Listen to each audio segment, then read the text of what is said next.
Trade rumors are really starting to heat up, and the Miami Heat have one clear hole on their roster, and that is for a center. And recent reports are coming out highlighting that the Miami Heat could be pursuing Nic Claxton. So break that down in this episode and discuss what potential trade packages could work for the Miami Heat if they want to acquire the Brooklyn Nets center. So before we get into that, though, quick reminder, hit the subscribe button. About 98% of you who are watching are not subscribed. We're on the road to 1,000. We're getting very close, so if you aren't subscribed, scroll down and check and make sure to hit that button. Now, Houston, the Heat got a nice win yesterday against the Wizards, and now we have some rumors coming out that a trade could be incoming because obviously they beat the Wizards. That's all good news. They beat them by, I believe, 8, but there's still some holes in this roster whether you kind of want to admit it or not, and specifically regarding the center position. And this came out, I believe, yesterday or the day before, saying, should the Miami Heat target Nic Claxton at the trade deadline via Sports Illustrated? Basically goes on to say that he could offer a package center around Caleb Martin and Orlando Robinson. Claxton would provide them with a true backup center behind Adebayo, allowing Love to return to his primary position. Now, that's one way to put it. The other way is you could start Nic Claxton at center as well. Before we get into like this kind of the package, with the actual full report, Mark Stein also has some stuff to say on that. What are your thoughts on Nic Claxton potentially landing in Miami? I love every bit of it. Claxton is all like if we got him, we would be good. We wouldn't have to make another trade the rest of the year, in my opinion.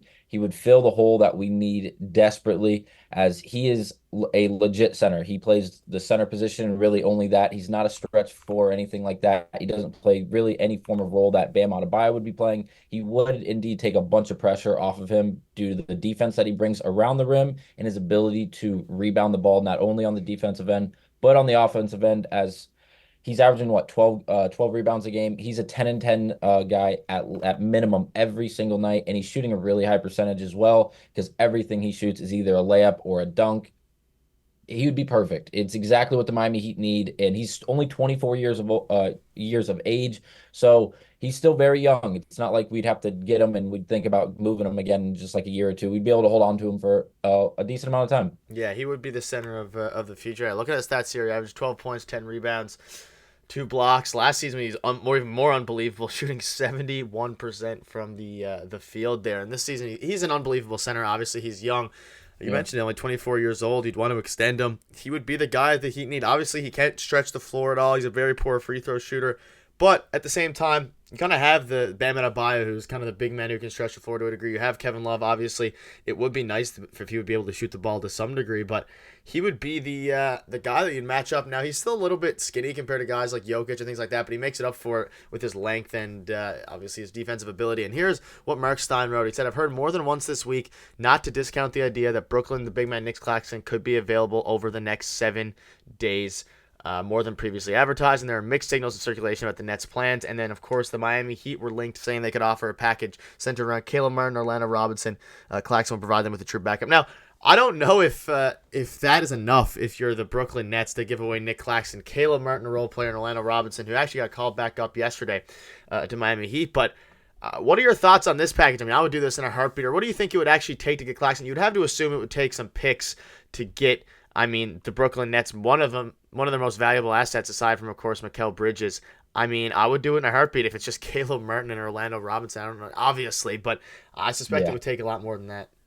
Yeah, definitely assuming that's going to take way more than just Caleb Martin and Orlando Robinson. But again, we could get Nic Claxton for something along those lines, it'd be great. The problem is Brooklyn's in a really weird spot, at least publicly, to the rest of the media and anyone that's really taking any form of like attention to the trade deadline and the Brooklyn Nets. I know I saw a headline just this morning that someone offered, or apparently there's been multiple offers for Mikal Bridges, including 5 first-round picks, and they still haven't pulled the trigger, and it doesn't seem like they're going to, which just leaves me to think that they're not going to be sellers at the deadline.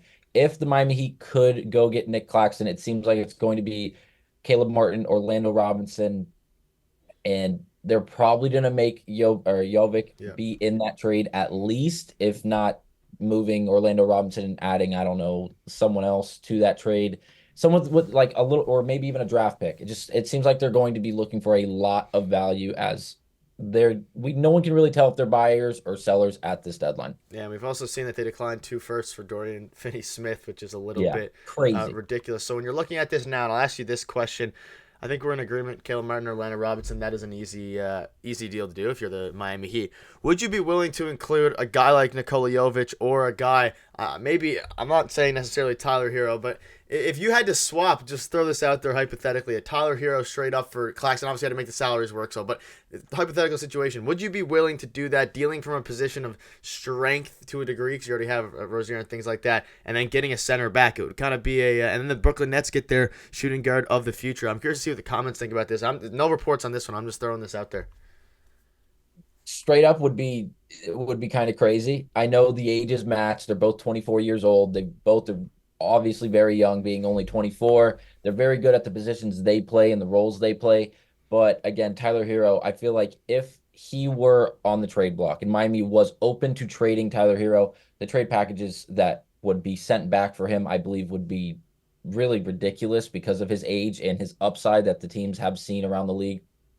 So again, I don't think they would do that.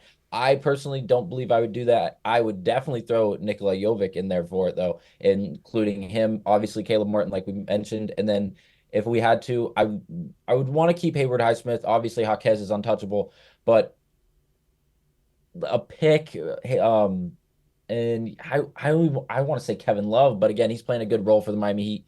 But a few role players for Nic Claxton, I would definitely do in a heartbeat, and maybe even a draft pick. Yeah, Jovic and draft pick would probably be the center of that. So let us know what your thoughts are on that. And before we wrap up, let's quickly touch on the game yesterday. A big win versus Washington. Obviously, the team is back to somewhat. They've won 2 in a row. They're back to being themselves to a degree here. And you can see the box score. I mean, Jimmy Butler's back, and he kind of spoke out on being more aggressive. We'll cover that in a future video. But I just want to kind of get your thoughts on some of the guys, specifically Terry Rozier. He had 15, 8, and 5 yesterday, which is very good, but he has still been unable to find his shot. Are you worried at all? Because there's also the side of it where it could be seen as a good thing, because the second he gets a shot back, he's going to be averaging, like, in theory, 25 points, 5 assists. Like, every other part of his game besides scoring is elevated since coming to Miami. It's just the scoring has yet to fall, and I mean, he's doing all the other things to log in great minutes and really contributing to the team well, despite being a abysmal shooter since coming to Miami. Yeah, he can't get anything to fall right now, and it's obvious if you watch the games. But I will say there's a few things I want to point out about Rozier. First thing, the plus minus. He was plus 15 last night, which was, I believe, the best on the team.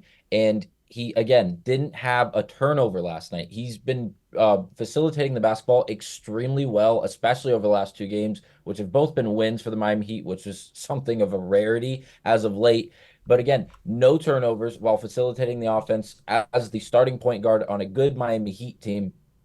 I know, again, he can't throw a rock in the ocean right now when it comes to scoring the basketball, but he didn't shy away. He was able to get to the free throw line. What do you go? 11 of 11 last night from the free throw line.